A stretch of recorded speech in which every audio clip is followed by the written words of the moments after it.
하백은 한국 신화에서 강을 다스리는 신으로, 물과 관련된 자연의 신으로 등장해 물의 신들은 고대부터 중요한 위치를 차지했는데 물은 생명과도 직결된 중요한 자원이었거든.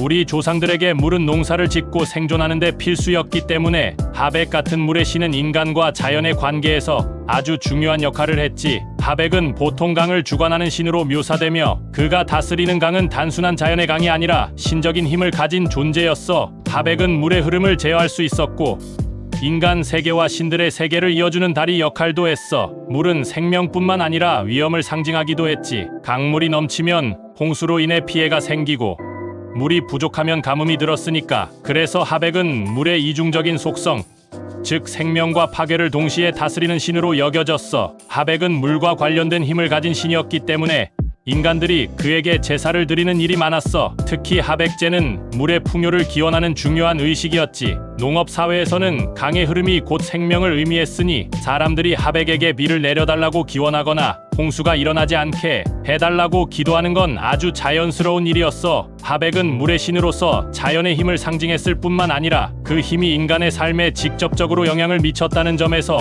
신앙의 대상이 되었어. 고대 사람들은 강의 흐름을 통해 하백의 기분을 짐작하곤 했어. 만약 강물이 넘치면 하백이 화가 났구나라고 생각하고 제사를 통해 그를 달래려고 했지. 반대로 가뭄이 들면 하백이 우리에게 비를 내려주지 않는구나라며 다시 제사를 지내곤 했어. 이러한 제사는 하백을 인간 생활의 중요한 축으로 삼는 방법이었어. 하백에 얽힌 가장 유명한 이야기는 하백의 딸 유하와 태양신 해모수 그리고 고구려의 시조 주몽과의 관련이 있어. 이 이야기는 하백이 단순히 물의 신이 아니라 신들의 세계에서 중요한 위치를 차지하고 있음을 보여줘. 하백에게는 유하라는 딸이 있었어. 그녀는 강에서 목욕을 하고 있던 어느 날 태양신 해모수의 눈에 띄게 돼. 해모수는 유하를 보고 첫눈에 반해버리고 여러 번 그녀에게 구애를 해. 해모수는 자신의 신적인 능력으로 유하와 결합하게 되고 유하는 해모수의 아이를 가지게 돼. 하지만 이 소식을 들은 하백은 크게 분노했어. 자신의 딸이 아무런 허락도 없이 인간 세상이나 다른 신들과 결합한 것처럼 보였기 때문이야. 특히 하백은 유하가 고귀한 강의 신의 후손으로서 자부심을 가져야 한다고 생각했어. 그래서 그는 딸을 인간 세상으로 쫓아냈고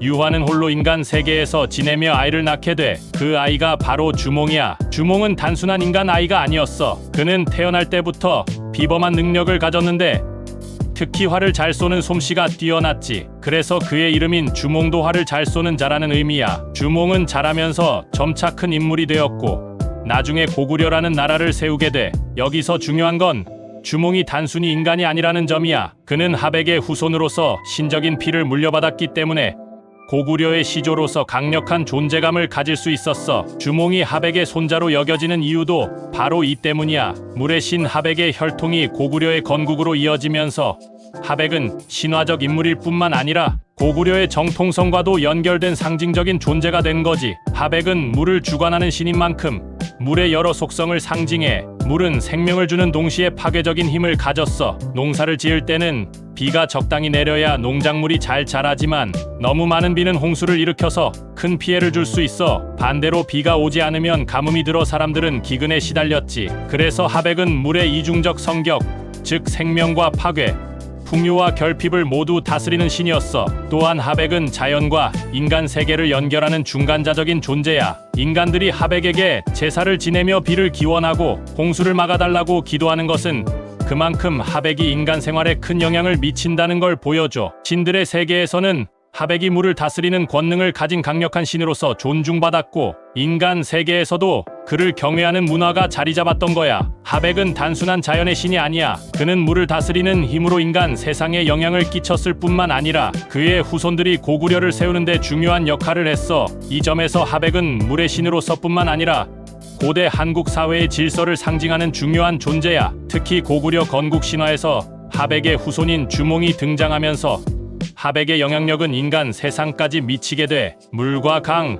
그리고 강력한 신적인 혈통이 연결되면서 하백의 존재는 단순한 신화적 이야기가 아니라 역사와 신화를 잇는 다리 역할을 한 거지. 결국 하백은 단순히 강의 신으로서만 존재하지 않아. 그는 물이라는 자연의 중요한 요소를 다스리며 생명과 죽음, 풍요와 파괴를 동시에 상징하는 복합적인 존재야. 하백은 신들과 인간 세계를 연결하는 중재자이자 인간들이 경외하는 존재로서 그 위상이 높았어. 하백의 후손들이 고구려를 건국하는 신화는 그가 신으로서만이 아니라 역사적 정통성까지 이어주는 중요한 인물로 자리 잡게 했어. 이러한 점에서 하백은 한국 신화 속에서 자연의 힘을 상징하는 동시에 인간 세계와 신의 세계를 연결하는 독특한 존재로 남아있어.